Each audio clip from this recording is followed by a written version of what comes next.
Hi, I'm Peter.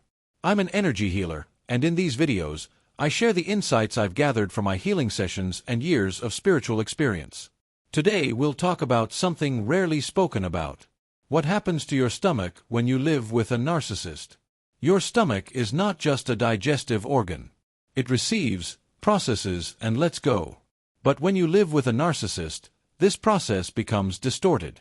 Your body doesn't get sick first, your energy does. The stomach lies between the sacral chakra and the solar plexus, the energetic center of personal power, identity, intuition, and boundaries.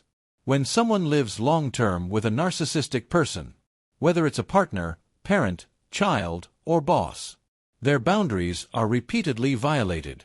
And this violation doesn't begin in the mind. It begins in the stomach. 1. Energetic dissonance.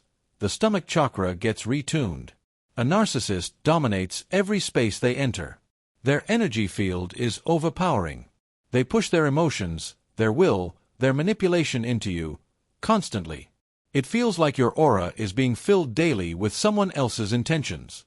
The stomach tries to adapt, but it doesn't know what to do with so much undigested energy. On the chakra level, this looks like the root chakra goes into survival tension. The sacral chakra stores suppressed emotion. The solar plexus enters inner conflict. Do I speak or stay silent? Do I stay or go? Energetically, the stomach becomes acidic. Not just physically, but vibrationally. Its frequency slows down, becomes dense, and begins pressing on the upper digestive system. This can cause acid reflux, bloating, tightness, nausea. But these are only symptoms. The real cause is the distorted energetic flow. 2. The stomach as an emotional processor. When you can't digest what you're experiencing, and you live in a narcissistic relationship, you constantly take in, but are never allowed to release. This creates what I call energetic swallowing. You swallow the tension, because you're not allowed to express it. You swallow the guilt, because they placed it on you. You swallow the conflict, because you don't want another fight. And worst of all, you swallow yourself, because there's no space for you. This isn't just psychological. This becomes energy stored in the stomach wall. The tissues hold the fear. The lining remembers the shame.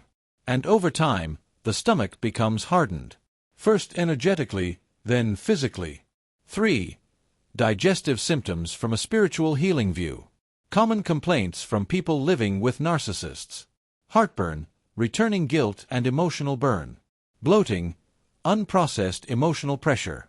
Loss of appetite, refusal of incoming energy. Binge eating, desperate attempt to reclaim self-expression. Nausea, body rejecting the other's vibration. IBS/reflux, energetic overload, nervous system breakdown. All of these can be seen not just medically, but spiritually, because the soul is also trying to release what it cannot carry anymore. 4. The stomach as a gateway, and the narcissist as a boundary violation. The stomach doesn't just digest from within. It also decides what to allow in energetically. But when you live with a narcissist, your body no longer knows the difference between something freely entering and something being forced upon you. The boundary becomes blurred. And this is when your identity begins to dissolve. You no longer know, are these emotions mine, or are they projected onto me? At this stage, the stomach is no longer just a physical organ.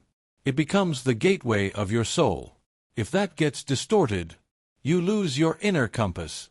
In summary, a narcissistic relationship is not just emotional trauma. It's an energetic distortion. And this distortion doesn't begin in your mind. It begins in your stomach, in the place where you process the world. If you can't digest anymore, maybe the problem isn't you, but what's being forced upon you. And when you finally recognize that truth, healing has already begun.